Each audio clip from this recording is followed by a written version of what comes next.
We had a shared experience this week that resulted in you writing about it on Monday, me writing about it on Wednesday. Let's talk about Placentia. Oh my goodness. You mean placenta? Because that's all my husband kept saying.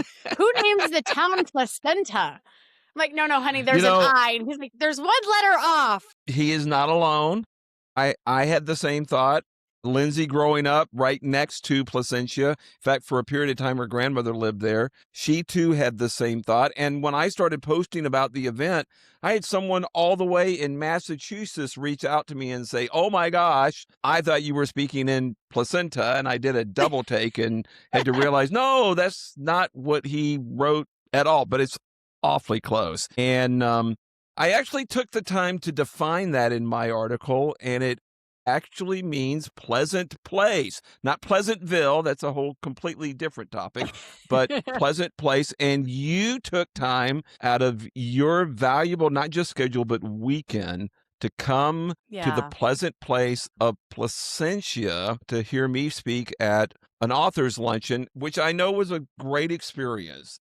But the killer moment for you happened afterwards. So let's talk about that. And then I know I wrote about the author's luncheon, and I'll dovetail into that. Yeah, sounds great. So, it was one of those where you think the day couldn't get any better, and then it does. And what a pleasant surprise. So I had the privilege of going out with you, Jeff, and my husband, Eric. We met up with Tim O'Day at a local coffee shop, Drip, creatively named. And it was lovely. They have almost every kind of coffee but Drip coffee, by the way. It's one of those places. I don't know if you noticed those that. Fancy schmancy Southern Californians, I tell you. But it was one of those pinch me moments. And I don't know if you guys have ever, found yourself either talking to somebody or in a location or having an experience where you're like, how did I get here? And that was a real kind of surreal hero moment for me, sitting next to Jeff, who, we talk all the time, but with me being in Vegas, it's a little bit more difficult. But me being able to sip tea with Jeff, sitting there with Tim O'Day, like, quite frankly, in like the presence of greatness. And I just had this aha moment of like, how did I get here? Yeah, you unfortunately had to leave. I guess you had to go have an amazing Mexican dinner, which I don't blame you. Yeah, so getting ready to leave, and I get approached by a woman from across the courtyard. And she's coming to make a beeline towards me. And of course, I'm wearing the Wisdom of Walt podcast shirts. And she's pointing at the logo, and she's like, wait, are you Kristin on the Wisdom of Walt? That's your podcast, right? And I was like, yeah, sure is. She was like, oh my God, I listened to you and Jeff. You guys are hilarious. I love your podcast. Hold the phone. Like, teacher from Vegas, nobody knows me. And 7 episodes in. Yeah, literally just 7 episodes. And I'm having this kind of out-of-body experience because standing next to me is Tim O'Day, right? PR guru, best-selling author, has roots very, very deeply embedded into the Walt Disney Company. And I'm like, she wants to talk to me. So that was just so cool. And I'll be honest, and I wrote about this in my article. Like, my ego had its moment in the spotlight. And it felt really good. I get why people kind of get hooked on that. I struggle just being relevant and mattering in the lives of like my students each day, or even my own teenage children. So to have a complete stranger be like, hey, not only are you relevant, but I listen to you voluntarily and you're kind of cool. It felt great. But that wasn't the best part of it. What I didn't know was going to happen was she started, bless her heart. Skylar, by the way, shout out to you. You made my day. I thought I could talk. I thought I had energy. Skylar wins. She used to be a Disney princess and worked at Disneyland, and she has the voice to boot. So she talked just like this, and it was absolutely magical. And that was her real voice. So she's going a mile a minute, right, about all the things that she's been able to do through the Disney Company. And she's now at Cal State Fullerton. Shout out Cal State Fullerton. And she's in the animation department. And she's just going on and on about how she has looked up to Martha Blanding forever as a huge role model for her, being an African-American woman who was the first in leadership role in the Disney in the Disney Company. And of course, her book that just came out that Tim O'Day wrote. And so, she's just going to the moon on that. And I could not have timed it better. Tim slowly pulls out his cell phone, much like a hero unsheathing his sword. And he says, just a moment. He dials up the phone number. And of course, he calls none other than Martha herself and says, Martha, I think I have your number one fan standing right in front of me. Do you have a minute to talk to her? And I don't think there was a dry eye in the area watching this young student who just has stars in her eyes, not because of Tim O'Day, no offense, not even because of me, but Not because she because of was the Wisdom of starting. Walt podcast, right? Right? It wasn't the It's t-shirt.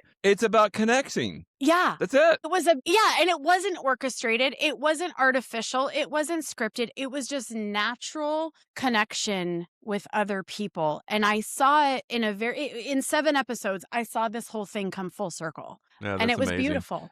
It was Yeah, and so inspirational. what I love about that is, again, we're 7 episodes in. You're getting up off your park bench with this big dream, moving beyond the classroom as a middle school English teacher, and you're able to connect someone to her hero. You became Right. her hero by being able to put her and Tim and Martha together. And I think at the end of the day, that's what it is really all about. And it only happens when we get out of our head, we get out of our Yeah. own way, we stop overthinking, we start overacting, and we move forward. And like you said, you can't orchestrate that. You can't Mm-mm. control that. You can't predict it. The only thing you have any control over is your ability to take action and move forward. And you've been courageous enough to do that.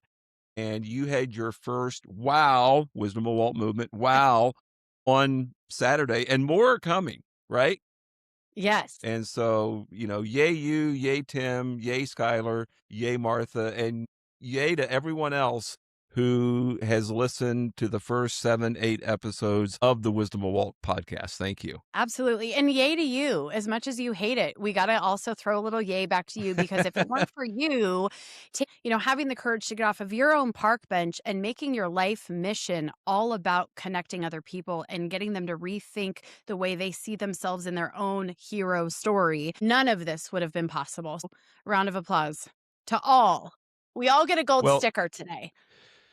Saturday was cool. It was cool to Yeah. see you and Eric make the drive all the way from Vegas. It was cool to Poor be Eric. back. I've been back to the same city where I've spoken before. Lindsay and I leave this week for another keynote at Walt Disney World. It'll be our 15th trip to Florida just in the last 3 years. I've even spoken in the same hotel. I've spoken in the same room at the same hotel. I've never done the exact same event, but that's what Huh. happened on Saturday. And as I wrote about, Walt didn't want to repeat himself. He hated sequels. People were begging for more Three Little Pigs, and he famously said, "You can't top pigs with pigs." And so I was like, how is this going to go over? I was there in 2017, and yeah, it's been, it's still Disney, right?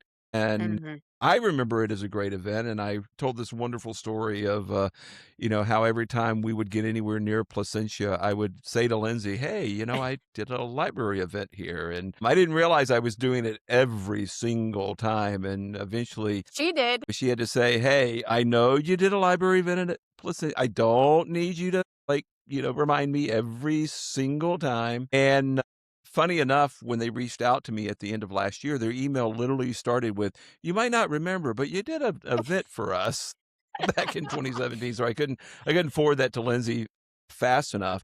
But on Right. Saturday, I kid you not, the very first person that came up to me as we are setting up 2 hours before I am even scheduled to go on to speak says to me, "I've waited 10 years for you to come back." Mm. And, here I am, is this even the right thing to do? Don't repeat yourself. Walt hated sequels, right? And then the very first Mm. person is, "I've waited 10 years for you to come back." And the challenge for me was to do a completely different presentation, and I did. And it was one of the best rooms I have had the pleasure and honor of speaking in. So you and Eric picked a good one, and I love that for you and for us. The energy and the excitement, and Yeah. we're just going to carry it all the way to the keynote at Walt Disney World this week. So again, and the takeaway for me is get started. Right? Right. I Right. wanted to control things, 10, 15 years ago. I know you want to be able to predict exactly what's going to happen, Yep. and you can't. And I was thinking about this literally while I was on stage Saturday. I talked about, running over my electronics while I was distracted, thinking, dreaming of pitching college course on the history of Disneyland, Mm, and too scared and too much in my head and too much in my own way to have that conversation with my boss, right? right. And as a result, I end up, leaving them on the roof of my car and running over them on the 91 freeway and standing on the shoulder here in Southern California with about $1,000 in shattered electronics. And that obstacle, that adversity, that conflict forced me to take immediate and decisive action. And I literally went. And I don't know that I've ever put this together until Saturday. I went Hmm. from standing on the shoulder of the freeway, devastated with $1,000 in shattered electronics, to appearing on the History Channel. How do you do that? How do Right. you do that?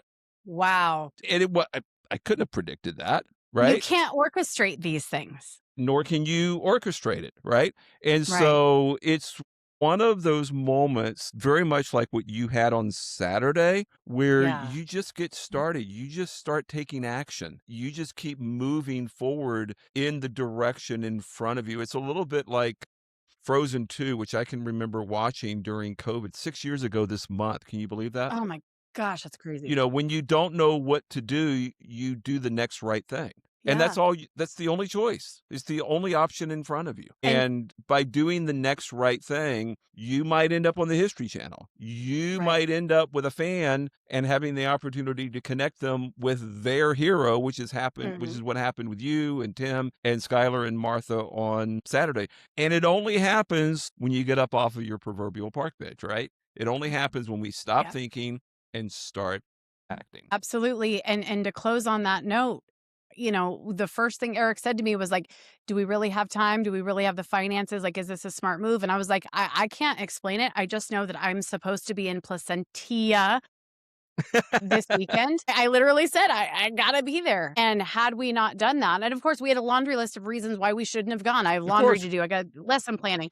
Yeah. And I love what you said about just do the next right thing, because that's all it is. As I was sitting there having tea, Jeff, as I was sitting there watching your amazing keynote, and this was the first time that I've seen you in person. I've watched a lot of your videos. Of course, I'm a huge Mhm. fan of the work that you do and I believe in it. But I'm sitting there just thinking, how did this all come to be? And it came from 6 months of every day doing the next action step, even when I'm uncomfortable, even when I Mhm. don't know what's going to happen next, even though I can't predict the outcome. I just did it anyway. And I think that's what we have to remember, is that it's going to be uncomfortable, because none of this can be calculated. We can't rule out all the risk and the unknown variables. And that's where the magic happens every single time. And I wanna end with this. If you could control it, Mm. if you could predict it, your imagination is too limited Ooh. to put you in the spaces that you're eventually gonna find yourself in. So, for example, what happened for you on Saturday afternoon, not only could you not control or predict that, I don't even think you could have dreamed of it, right? Agreed. I'm not sitting there 100%. on the side of the freeway going, "You know what? I'm gonna make an appointment with my boss, finally pitch my Mickey Mouse idea for a college course on the history of Disneyland, and that's gonna get me on the History Channel." Boom. Yeah, No, that's not what happens, right?